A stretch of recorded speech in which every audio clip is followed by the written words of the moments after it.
স্বপ্নের দেশ ইতালি, তবে সেই স্বপ্ন আটকে আছে ঢাকা ইতালি দূতাবাসে। দীর্ঘদিন হলেও ভিসা তো দূরের কথা, পাসপোর্ট পর্যন্ত ফিরে পাচ্ছেন না ইতালি গমনেচ্ছুক বাংলাদেশিরা।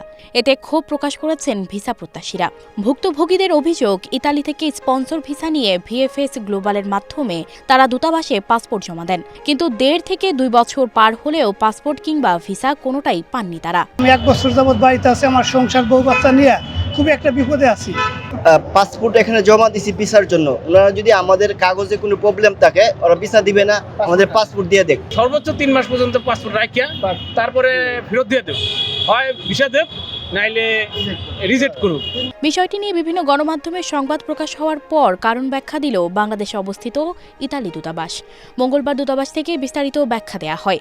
এতে উল্লেখ করা হয়, ভিসা আবেদনের সংখ্যা কোভিড মহামারীর আগের সময়ের তুলনায় 3 গুণেরও বেশি এবং 2022 সালের তুলনায় দ্বিগুণেরও বেশি।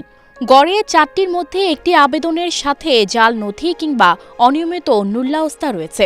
এই পরিস্থিতির কারণে দূতাবাসকে অতিরিক্ত চেক বা পরীক্ষা নিরীক্ষার দায়িত্ব দেওয়া হয়েছে, যা প্রকৃত আবেদনকারীদের প্রক্রিয়াটিকেও ধীর করে দিচ্ছে।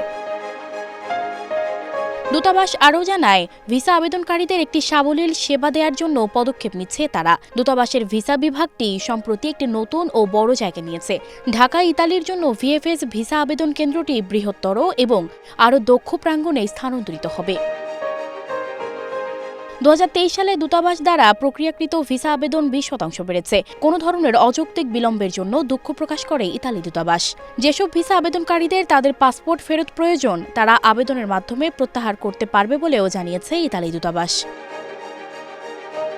সানজিদা রহমান, প্রবাস খবর।